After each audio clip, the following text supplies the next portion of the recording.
How's it going, guys? It's Richard, and it's my first YouTube video of the year. So happy New Year, everyone!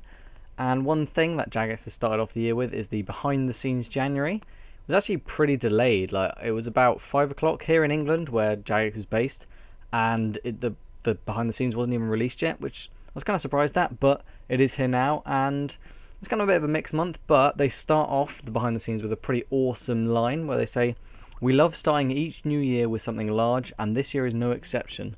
Cue the Kalphite King and our first ever level 90 equipment." Now that sounds awesome, level 90 equipment. So when you read on down, you can see that it just basically just talks about the Kalphite King and saying that, like, there's sort of a bit of a storyline behind it and how the Kalphite Queen can't even keep control of him.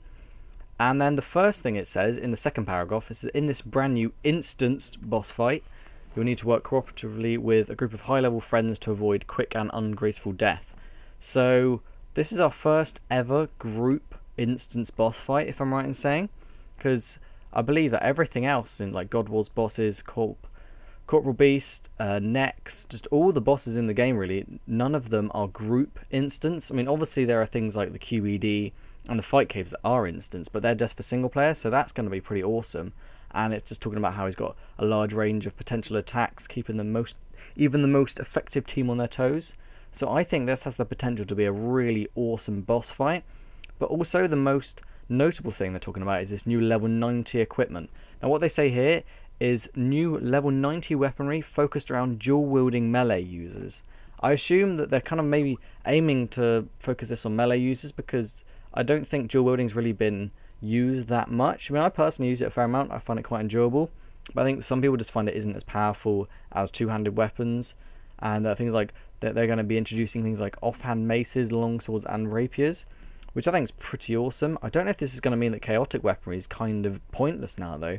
Obviously, you still got your range and your magic, but it looks like rapiers and longswords maybe not really that practical to buy them as chaotics anymore. So if you're saving up points, perhaps spend them on the shields instead, because they're pretty effective.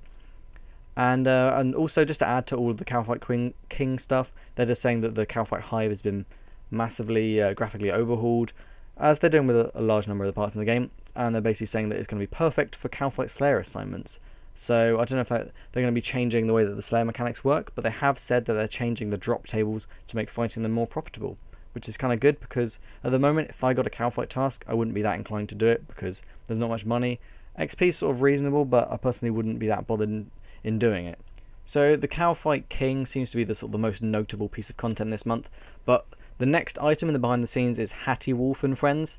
If you played the game over the previous years, you always know that in this sort of time of year, they always introduce Hattie Wolf, and then last year I believe they introduced Skull, and it's basically just a good way to sort of do a maybe slightly challenging boss fight and introduce some XP in combat, woodcutting, and agility, as is the same this year.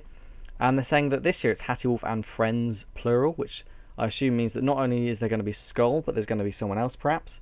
And I actually saw a post on the forums of someone saying that the father of Hattie and Skull in Norse mythology is called Fenrir or something, so it's entirely possible that it could be that.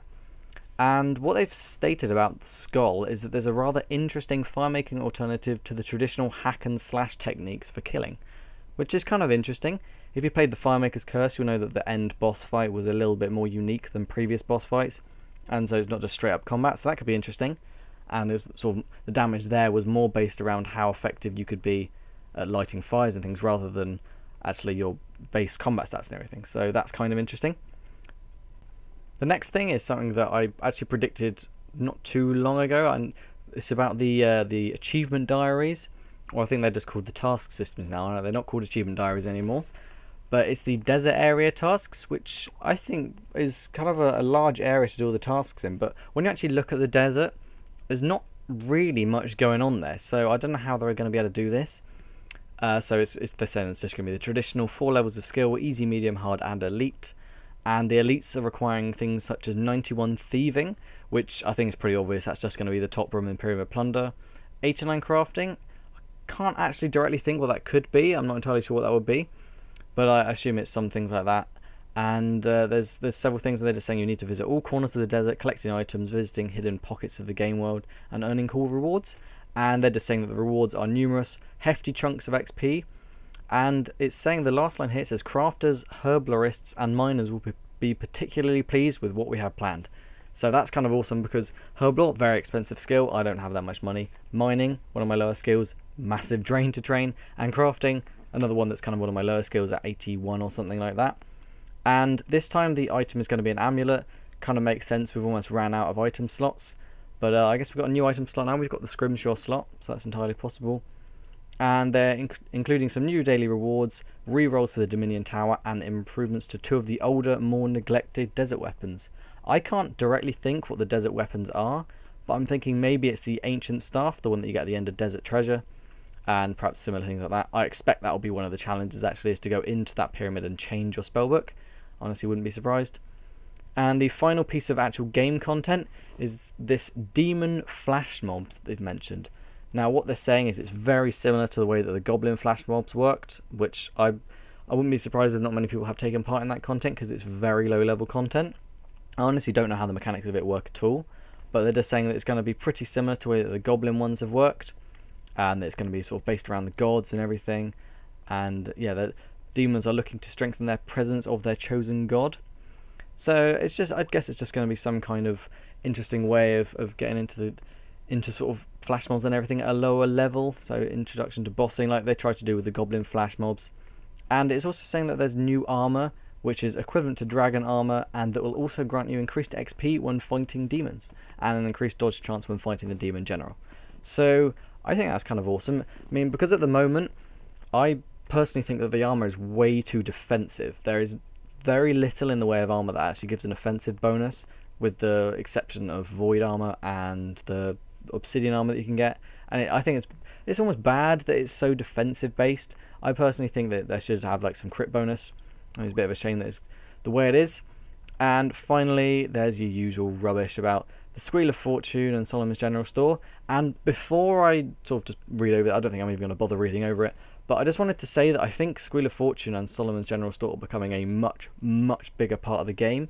If you look across December, there were promotions pretty much every week, and it's being advertised all over the place. So I was away for a few days actually. I think it's the week before Christmas, and I came back and I just assumed that the Christmas event had been released, but I didn't see it on the homepage, and it was on the 3rd page that they had said about the post releasing the Christmas event. And I think that's terrible, because it was 3 days after it was released. I think it was only 2 days after it was released, and it was on the 3rd page of the homepage, which means there were at least 10 other things on the homepage. And admittedly, they weren't all Squeal of Fortune things, but I think it's just outrageous. The homepage is not what it used to be. It used to be content based, perhaps some website updates and things like that. Now it is just an excuse for them to promote their stuff. Anyway, I've ranted far too much about the Squeal of Fortune in the past. I'm just going to ignore it. And it's just saying that there's loads of stuff to come as well this month. Weekend boost to summoning XP. Oh, actually, so I've misread that. That actually is just weekend boost to summoning XP from lamps that you get on the Squeal of Fortune. So perhaps not as exciting as I initially thought that was. So January, bit of a mixed month really. I think that the Kalphite King will be pretty awesome, especially given the fact that it's instanced. I'm really looking forward to that. Desert Tasks, pretty cool. Other 2 things, the Demon Flash mobs and the Hattie Wolf, not really that spectacular stuff that they've really done before and isn't that interesting, but I still think it's pretty awesome that they're giving out some real content for once, because there hasn't really been that much content in 2012. It was a little bit of a failure.